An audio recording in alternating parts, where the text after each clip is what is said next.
Hello everyone. I hope everyone are fine now. I am Monisha, teaching physics and maths from 8th to 12th grade students from past 10 years. So in this video, I will be teaching you the first exercise of chapter polynomials. In my previous video, I had already explained about all the basic terminologies of polynomials like expression, terms, equations, etc. I hope you understood the concepts of it. Let us move on to the exercise part. But before that, let us have a quick recap on the polynomial section. So what do you mean by polynomials? So polynomials is defined as an expression which has two or more algebraic terms. It is made up of two terms, namely poly means many and nominals meaning terms. Next, there are two types of polynomials. The types of polynomials are classified according to the number of terms and also according to the number of degrees.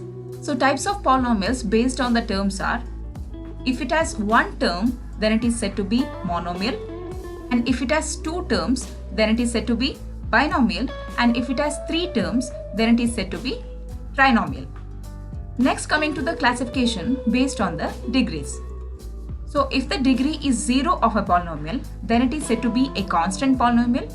If the degree is 1, it is said to be linear polynomial.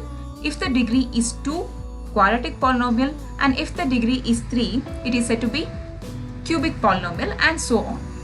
So these are the quick recap of polynomial section. So let us move on to the exercise part of it.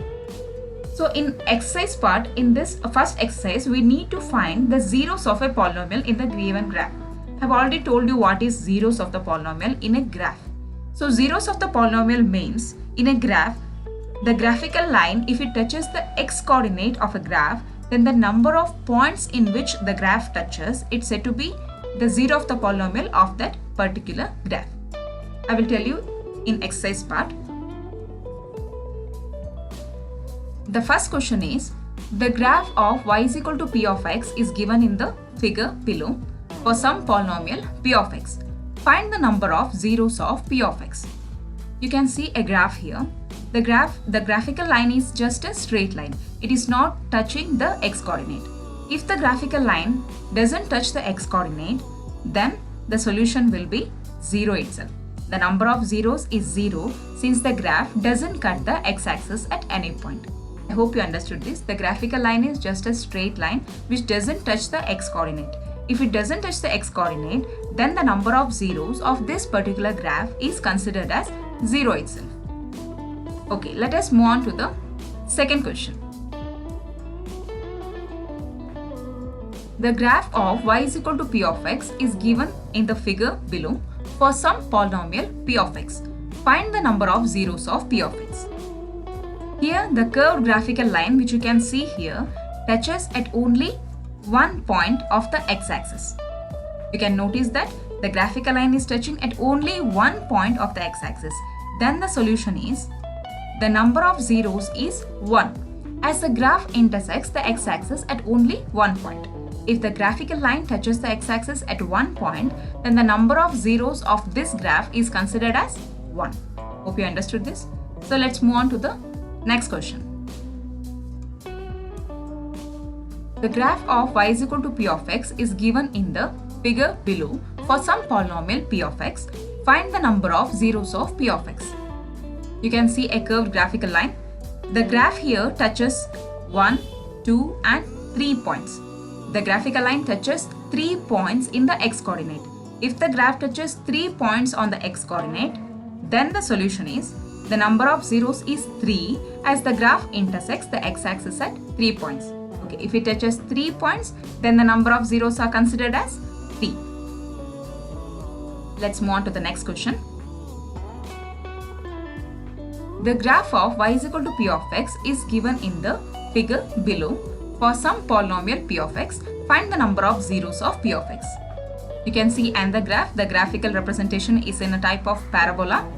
So here, the graph touches the x-coordinate at 1 and 2 points. If the graph touches the x-coordinate at 2 points, then the solution is, the number of zeros is 2, as the graph intersects the x-axis at 2 points. If the graph touches the x-coordinate at 2 points, then the number of zeros is considered as 2 itself. Let's move on to the next question. The graph of y is equal to p of x is given in the figure below. For some polynomial p of x, find the number of zeros of the p of x. You can see another curved graphical representation. So here this curved graphical representation touches the x coordinate at 1, 2, 3 and 4 points. If the curved line touches the x coordinate at 4 points, then the solution is the number of zeros is 4 as the graph intersects the x-axis at 4 points. Hope you understood that. Moving on to the last question of this section. Sixth question. The graph of y is equal to p of x is given in the figure below. For some polynomial p of x, find the number of zeros of p of x. The graphical representation is this. You can notice here the curved graphical line touching the x-axis at 1, 2 and 3 points. If it touches 3 points on the x coordinate, then the solution will be the number of zeros is 3 as the graph intersects the x-axis at 3 points. So this exercise, first exercise is very easy and it usually appears for your board exam for 1 marks. Hope you understood the easier section. If you like my video, if you like this section, then kindly comment, share and subscribe my channel. Thanks a lot.